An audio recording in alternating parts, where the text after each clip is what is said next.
السلام عليكم أخواتي مرة أخرى في فيديو جديد من قناتكم مع ليلى. في هذا الفيديو إن شاء الله نتمنى تكونوا بخير وعلى خير، وفضلا وليس أمرا اللي باقي مدارش اشتراك في قناة مع ليلى يشترك، فعلوا الجرس ليصلكم الجديد وديروا اللايك باش تدعموني. اليوم غادي نشارك معكم تجربتي مع هذه الوصفة الطبيعية الفعالة 100%، واللي كنصحكم بها وكنوصفها بصيدلية طبيعية. كنصحكم تجربوها خصوصا في هذه الفترة من السنة اللي كيتصاب فيها العديد بنزلات البرد والسعال. هذه الوصفة هي الشريحة أو الكرموس المجفف محشو بالثوم ومرقد في زيت الزيتون.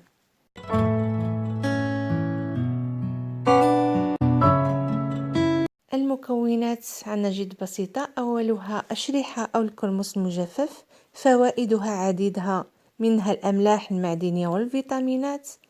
كذلك عندنا الثوم وهو مضاد حيوي، وكذلك عندنا زيت الزيتون التي فوائدها لا تحصى ولا تعد. كما كتلاحظوا هنا الشريحة ديالي أو الكرموس كنت غسلتها من قبل وحطيتها تنشفت مزيان. الثوم قشرته، وعندي زيت الزيتون، وعندي الكسكاس فين غنقوم بالوضع ديال هاد الكرموس ديالي باش يتبخر ان شاء الله. الطريقه كالتالي: كنقوم بازاله هاد الرؤوس اللي كتكون هنا في الاعلى كيف ما كتشاهدوا معايا الان.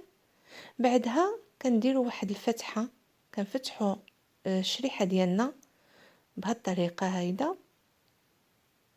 بعدها كنهزوا واحد الفص ديال الثوم كنوضعوه داخل هاد الشريحه ديالنا او الكرموس المجفف، وكنوضعوه في الكسكاس ديالنا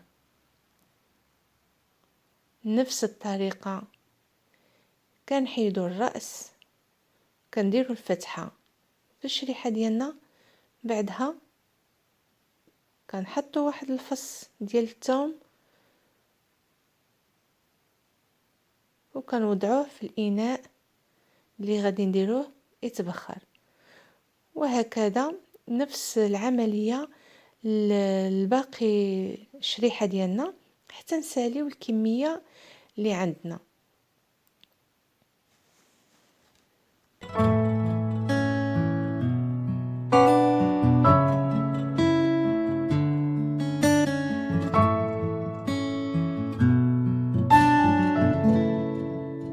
ومن نكونوا كنفتحوا الشريحه ديالنا نردوا البال ونلاحظوا واش هي مزيانه من الداخل او لا راها مسوسه كيف ما كتشوفوا الان. الا كانت مسوسه او بها شي حاجه كنحيدوها جانبا وما كنستعملوهاش.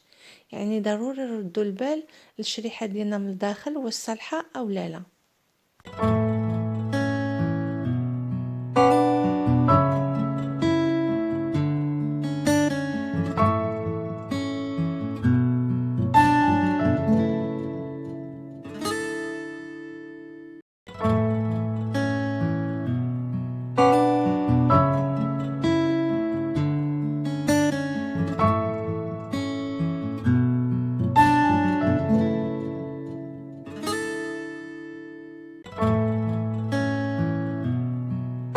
كنستمروا في نفس العمليه حتى كنكملوا الكميه اللي عندنا. هنا انا فقط عندي 200 غرام ديال الشريحه هي اللي عندي. غادي نساليو هاد الكميه ونتلاقاو بعدها.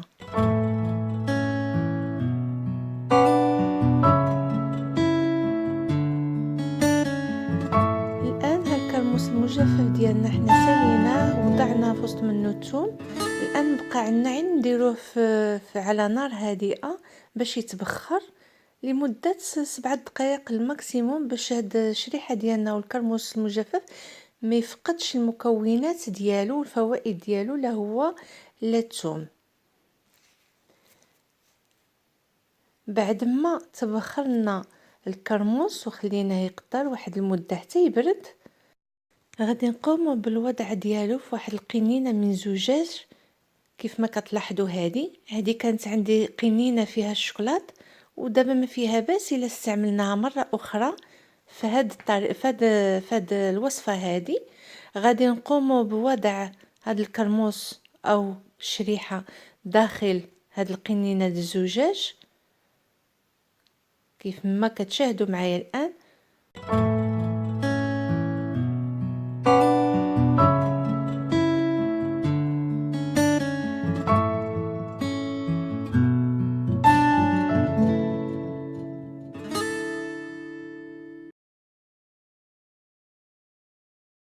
والآن بعد ما سالينا وضع هاد الشريحة أو الكرموس المجفف داخل هاد القنينة ديال الزجاج، غادي نسكبو زيت الزيتون حتى يوصل يطفو فوق على سطح هاد الشريحة هادي كيف ما تلاحظوا معايا الآن.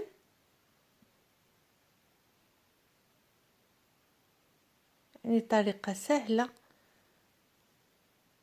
صافي، كنخليو الزيت توصل لهذا المستوى هذا، وهي الوصفة ديالنا جاهزة. كيبقى لنا الآن نحكموا السد ديال القنينة ونخليوها واحد المدة ما بين 6 ايام حتى ل7 ايام، وها هي واجدة للاستعمال.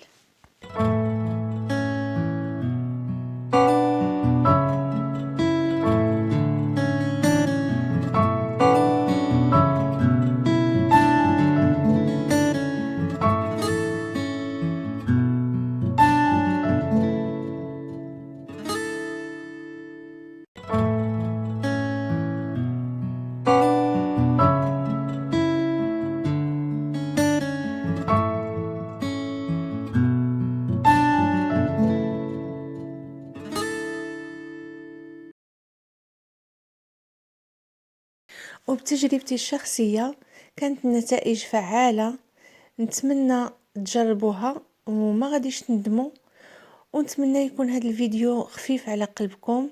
وإلى فيديو آخر إن شاء الله، وموضوع آخر أو وصفة أخرى، أستودعكم الله.